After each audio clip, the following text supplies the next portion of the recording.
It's good to be here with all of you. If you are a guest with us this morning, we pray that you have received our hospitality and warm welcome.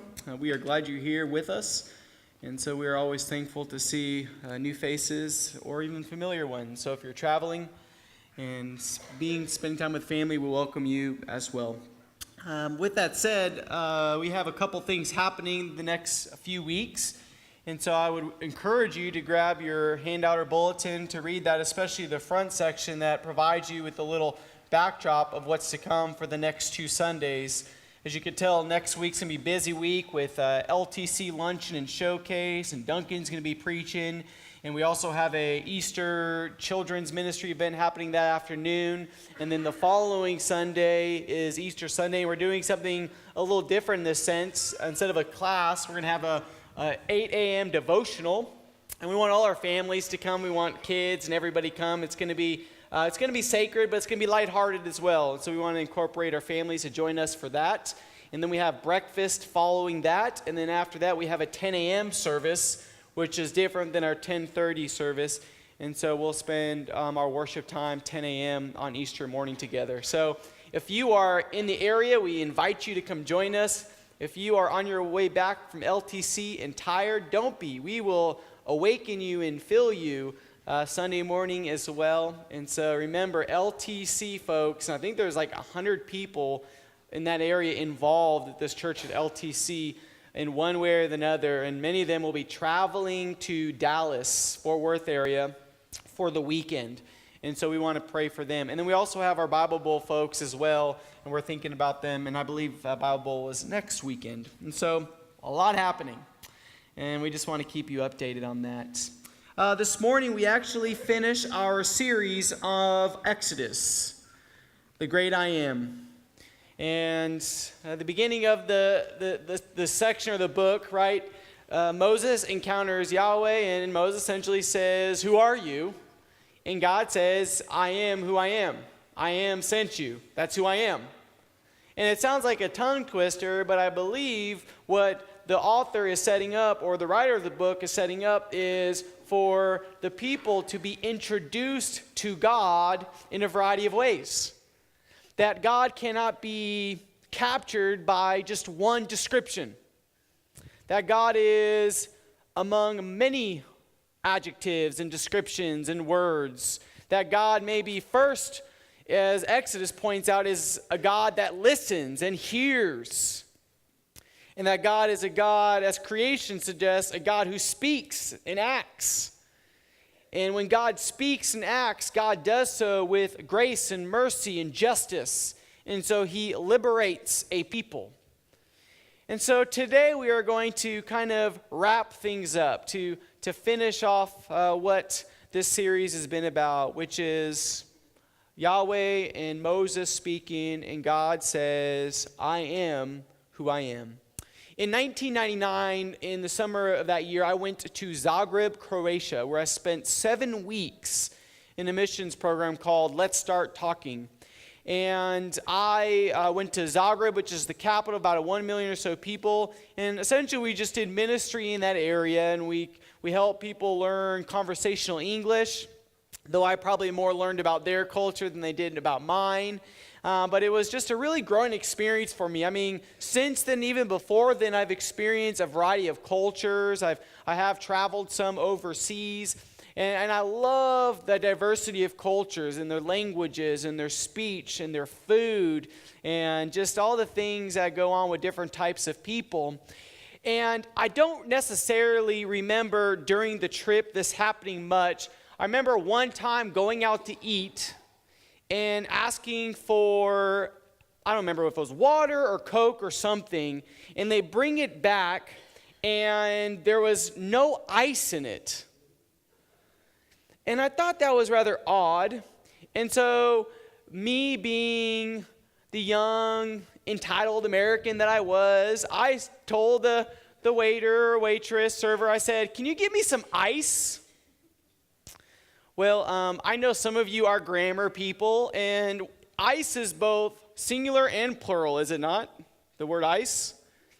And so I think what happened was they went back and dropped a piece of ice cube, And by the time it came back, I think I saw something floating on the top that resembled a piece of ice. And it more hit me when I got back. And one of the first things I did was I ordered a big soft drink with what? Lots of ice. And that's strange because I never really thought something like ice would be such a big deal. And yet I knew when I was overseas that one thing I missed was ice.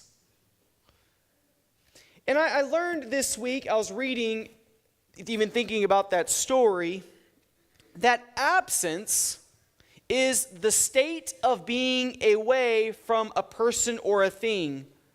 And you're away from this thing, and then you notice that it's absent. And so, if you take this one step further, absence of a loved one isn't necessarily absence at all, but it's the concentration of their presence that is no longer there. Meaning, absence of ice has always been absent, but I really didn't understand the absence of ice until I fully recognized it wasn't in my glass at that present moment. Does that make sense? And so there is a relation towards absence and proximity. In a relationship with people, it can be measured from a variety of ways. Presence and relationship is measured with time. How much time do I spend with somebody? By the hours and the days and the years that I've spent maybe with the beloved. There is that physical relationship by which we can relate to others with. There is through touch, through occupying the same space. Some of us have bubbles and we don't want people to come into our space. And then there's a relationship of senses, right? Do you remember maybe the smell of that once grandparent home or that home you grew up in? Or maybe it's sight and you remember seeing something. And then in these deeper intimacies, whether it's between mother and child, or sibling to sibling, friend, or even spouse to spouse, you recognize this even at a deeper level. You recognize, I know this sounds corny, but you recognize their smells. And you recognize their touch. And I remember my kids, when I used to hold them as babies, it was so sweet. And I loved it so much. And this really sounds bad of me, but sometimes I kind of like those days when my kids are kind of sick and have to stay at home because they want me to hold them again, right? And that sense of touch and feel, there's something nice about it. And this is just part of human interaction.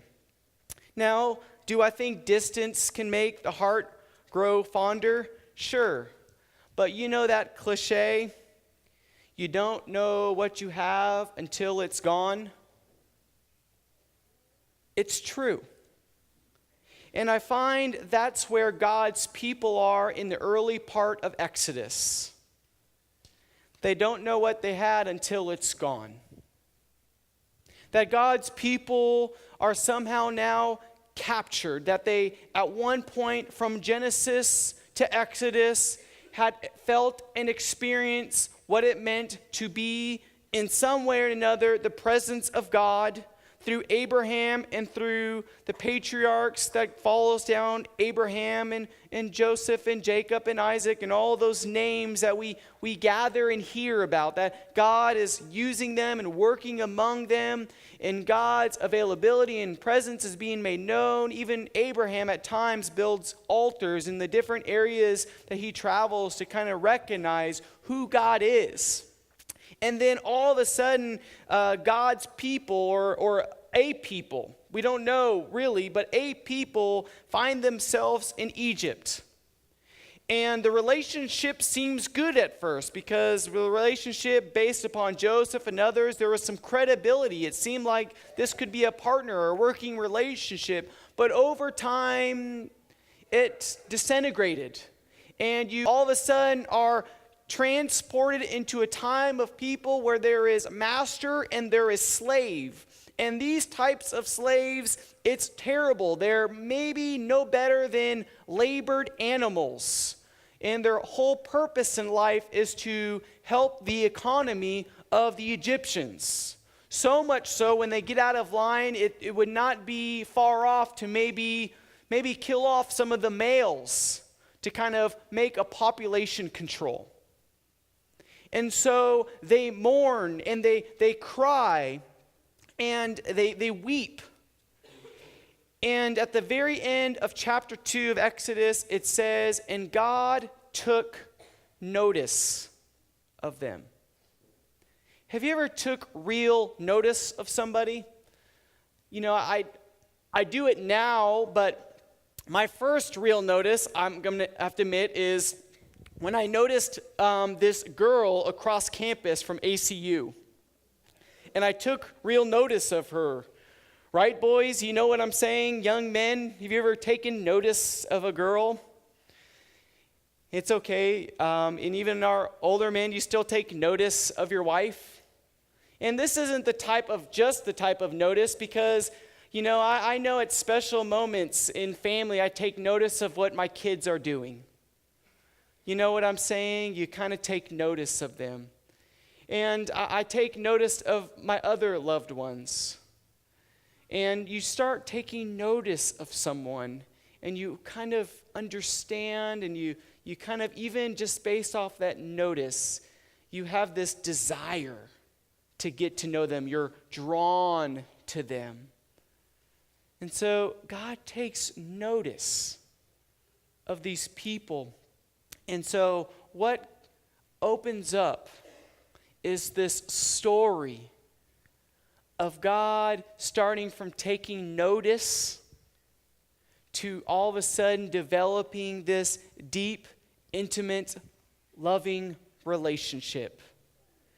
Spending time together, space, conversation, covenant, traveling companions, and more.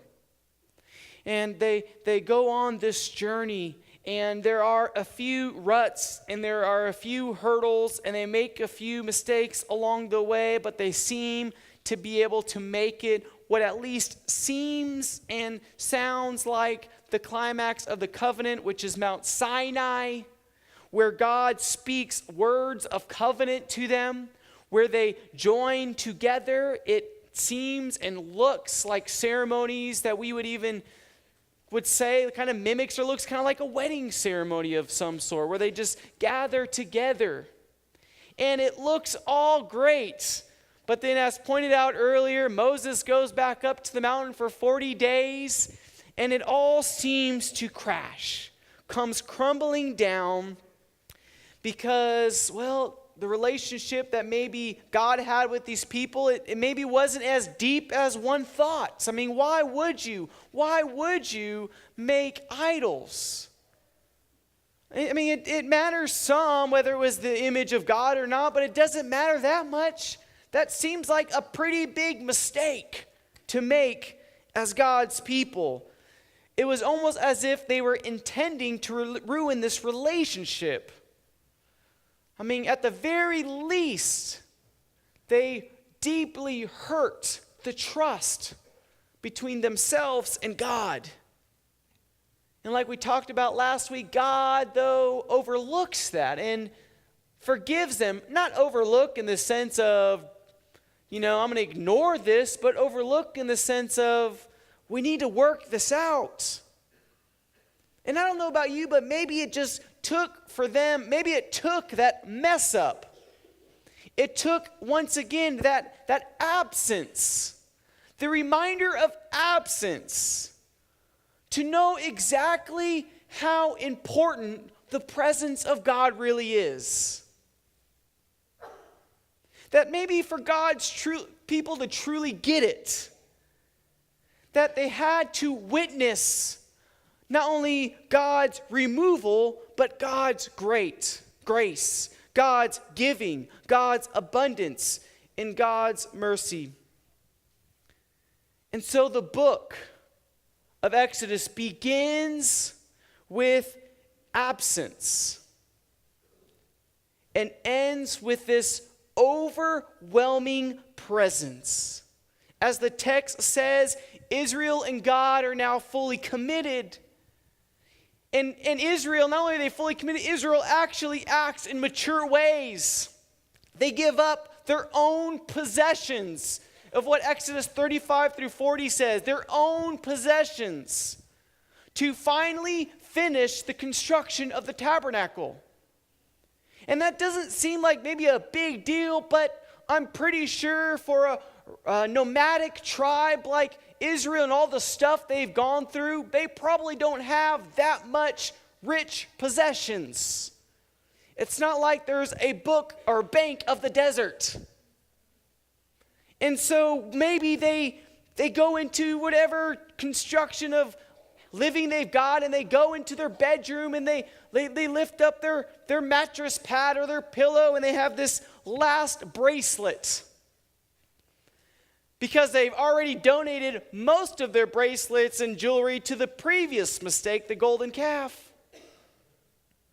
And so maybe they have this last bracelet, this last ring of so much importance to them, and value and meaning. And they said, I'm going to give this over because I want God's availability. I want God's presence. I want God to show up, to matter, to be the most important, visible possession that the world will ever see. And based off of that heart, of that type of maturity, the tabernacle is finished, and this cloud ascends. God's presence is made known, and the people take that presence of God and they allow themselves to make this tabernacle, the space in which God's presence is known. They allow that to be the core in which they decide to go on their next stages of journey, their next phases where they go through the book of Numbers and conquer lands and develop more laws and rituals. And the text says, the cloud covered this tent meeting, and the glory of the Lord filled their tabernacle. Moses wasn't able to enter the glory of the tabernacle. I mean, we have to highlight that because this entire time that we've gone through Exodus, Moses has been the mediator between God and the people. Moses was the one that brought the people to God. Moses was the one that went up to the mountain of God and conversed and exchanged with God and provided that exchange to the people, to let the people witness and see God's movement and God's glory. And even Moses, the great mediator, the person who could actually be somewhat in the presence of God, could not withstand the full glory of God's presence in the tabernacle. It's that big of a deal. It is that overwhelming. And that is the type of presence that God's people, I sound better now, God's people will be available for them, where they will be able to walk with, where they will be able to go with. And I don't know about you, but for me, that is the type of presence that I hunger for. That I don't want just that mediation presence, that I don't want all these gaps between me and God, that somehow I have to find the next formula or the next book or the next song or the next devotional or the next friend, whatever it is, that sometimes I'm just hungry in my relationship with God, that I'm throwing all these things to help secure that, to make that better. And all those things are good, don't get me wrong. But even there are days where I do all that and I throw that in there and I'm still wondering, where is God in my life? I mean, how many more books do I have to read? How many more church services do I have to attend? How many more times do I have to sing this song? And yet, I'm still struggling with the presence of God. And yet God says time after time, day after day, I'm here. I've made myself known. That's exactly what Exodus it's about. It's about the revelation of I am. That God, in all his qualities as the rescuer and the giver and the forgiver and the parent and the warrior and the judge and so many more, suggests that God is here and available and dwelling among us. So it goes back to the early part. Moses says to God, God, if I go to the Israelites and tell them all this, if I tell them that you're here, that you're available, that you're present, that the God of your ancestors has sent me to you, and they ask me, what is his name? What shall I say to them? And God said to Moses, I am who I am, Yahweh. I'm the God of all gods, the God who creates.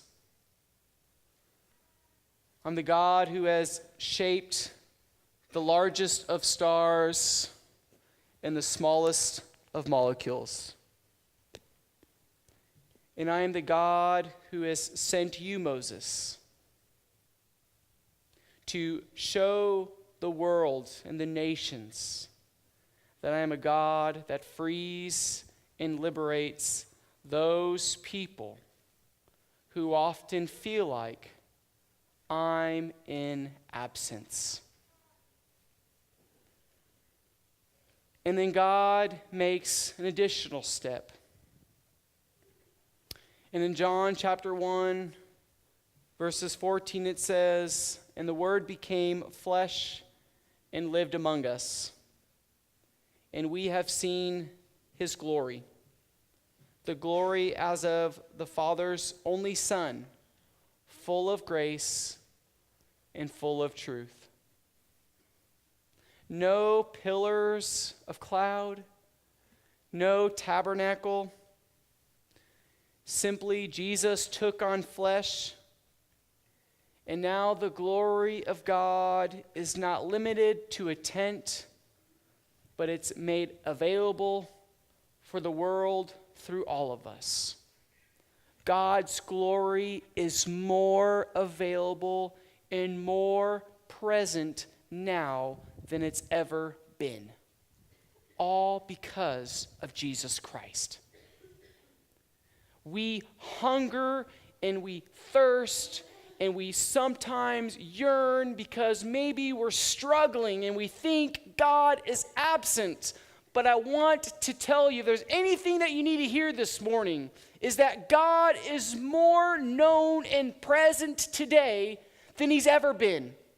That through the Son of Jesus Christ, that God's glory is more fuller, it's more available, it's more amazing, and more rich than even that day when Moses, the great mediator, couldn't withstand that type of glory.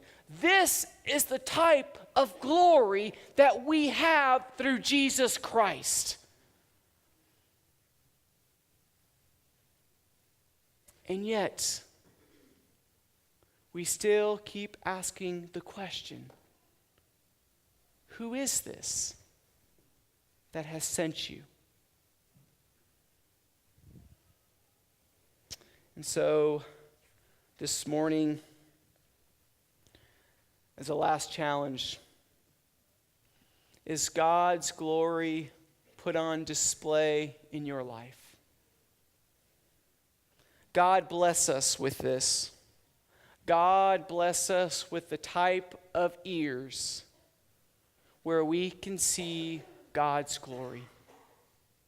God bless us with the type of eyes to see God's glory. God bless us with the type of hands to participate in moving and showing God's glory.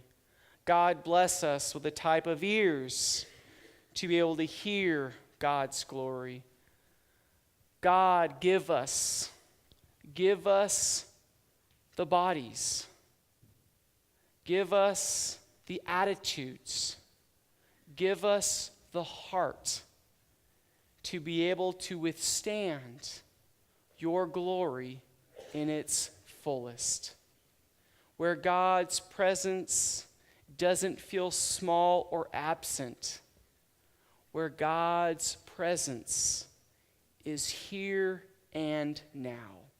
The great I Am is available to all of us. And all of God's people say, Amen.